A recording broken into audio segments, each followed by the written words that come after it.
Welcome back to The Race. I'm Chris Stewart.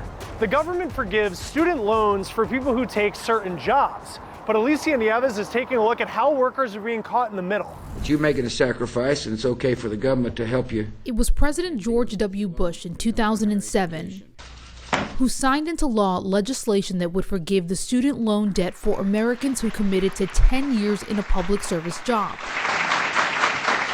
In theory, 1/4 of Americans would qualify. After 10 years of making student loan payments, October 2017 was my month, my light at the end of the tunnel. But more than a decade later, a Department of Education report reveals 99% of public servants who've applied for the loan forgiveness program have been denied. I remember standing in my living room when the light at the end of the tunnel went dark.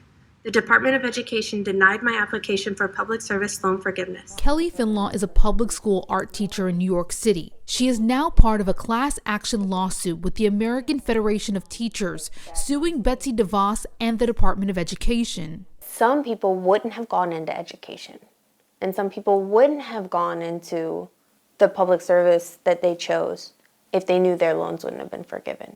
Finlaw admits that is not necessarily her story. She would teach no matter the cost. The idea is you've taken a pay cut to do something to better the world. And because of that pay cut, we're going to return the favor in some aspect. Last year, the Department of Education promised to make some changes to improve the number of PSLF applicants being approved.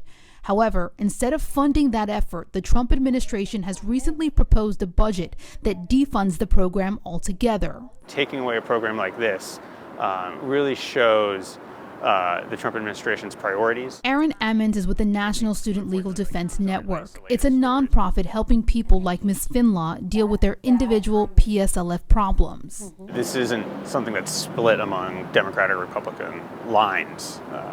People of all ideologies, work in public sector jobs, whether they're teachers or work in the military. And I think it's something that affects Americans everywhere. Why do you want this program to fail? I would guess your kids probably aren't in public schools. I would guess that no one in your family is directly affected by it. I would guess you don't know a me. For The Race, I'm Alicia Nieves. The government programs helping American veterans next.